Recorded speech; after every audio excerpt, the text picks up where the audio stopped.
작년 크리스마스 수많은 인파로 인해 어디를 가도 사람이 많아 고생하신 분 혹시 계시나요? 이렇게 보면 사람이 정말 많을 것 같은데 인구는 점점 줄어든다고? 우리나라의 출산율이 낮다는 것은 누구나 익히 알고 있는 사실인데요. 현재 한국의 출산율은 0.8명에도 못 미쳐 세계 꼴찌 수준이라고 합니다. 인구 절벽을 넘어 인구 소멸을 걱정해야 하는 상황인 거죠. 이렇게 인구가 줄어든다는 것은 집에 거주하는 거주자가 줄어들게 되는 것이고 주택에 대한 수요도 당연히 감소하겠죠. 주택을 사려고 하는 사람은 점점 줄어들 것 같고 집이 남아돌지 않을까 하는 생각도 할 법합니다. 경제의 원리상 수요가 줄어들면 가격이 내려가는 것처럼 인구가 줄어들면 집 가격도 내려가게 될까요? 그래서 오늘은 인구가 줄어들면 집값이 내려갈까에 대해서 같이 이야기해 보려고 합니다. 그럼 바로 가시죠. 큐!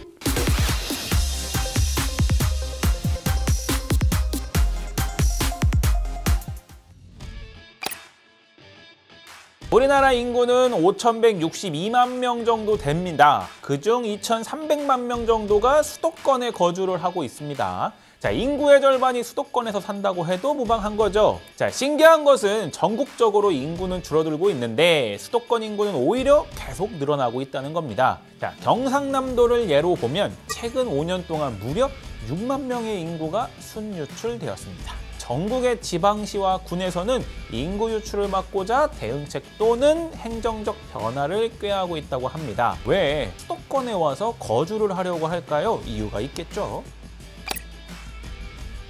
아무래도 수도권에 기업들이 대거 위치하다 보니 양질의 일자리가 있어 청년들이 많이 늘어나고 거기에 인프라 또한 잘 발달되어 있기 때문에 다른 지역으로 떠나는 것은 쉽지 않은 상황인 거죠.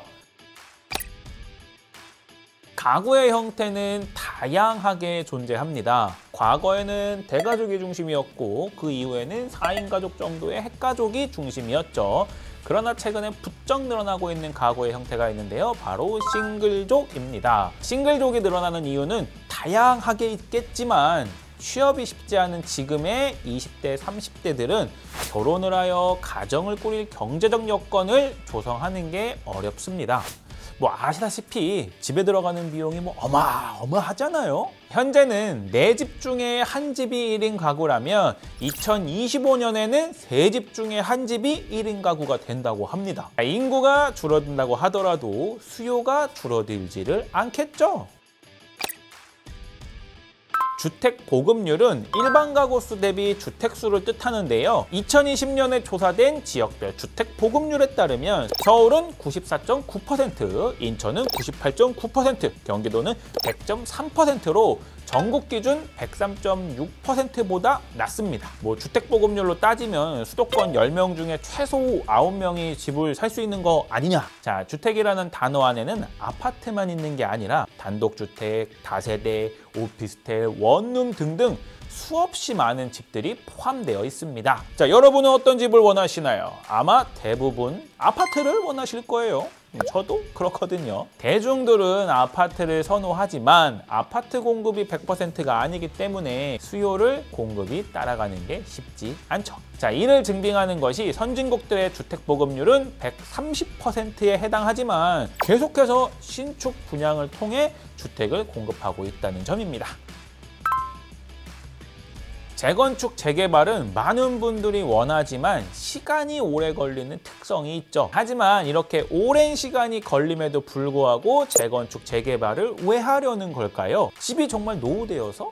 네, 물론 그렇습니다. 주택이 노후되어 안정성의 문제가 발생할 수 있으니까 재건축을 하는 경우도 있죠. 하지만 재건축을 함으로써 발생하는 이익적인 면을 무시할 수 없습니다. 기존에 거주하던 사람들의 경우 분양권에 대한 시세 차익, 건설을 하는 건설사의 경우 건설로 인한 수익 등을 무시할 수 없는 거죠. 그간 분양가 상한제 등을 통해 재건축 시에 발생하는 수익 등을 제한하다 보니 건설사 등이 재건축, 재개발에 적극적으로 나서지 않았고 그렇다 보니 주택의 보급 총량이 줄어드는 상황이 생겨버렸습니다. 공급이 줄어들어 수요를 못 따라가면 가격이 떨어지지 않겠지요. 거기다가 분양가 상한제도 개편이 이루어졌으니 재건축, 재개발을 통한 주택 공급을 기대해 볼 수 있지 않을까 합니다.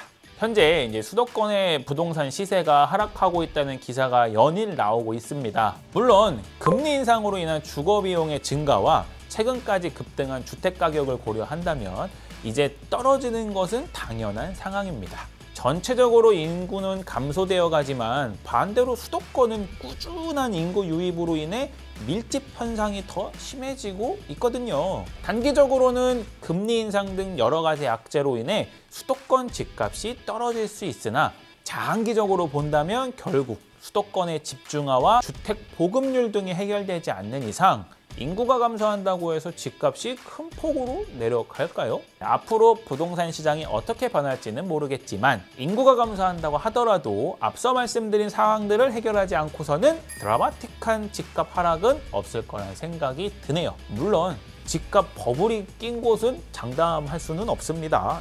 자, 오늘의 내용은 여기까지고요. 내용이 좋으셨다면 구독, 좋아요, 알림 설정 부탁드릴게요. 다음에 또 만나요. 안녕.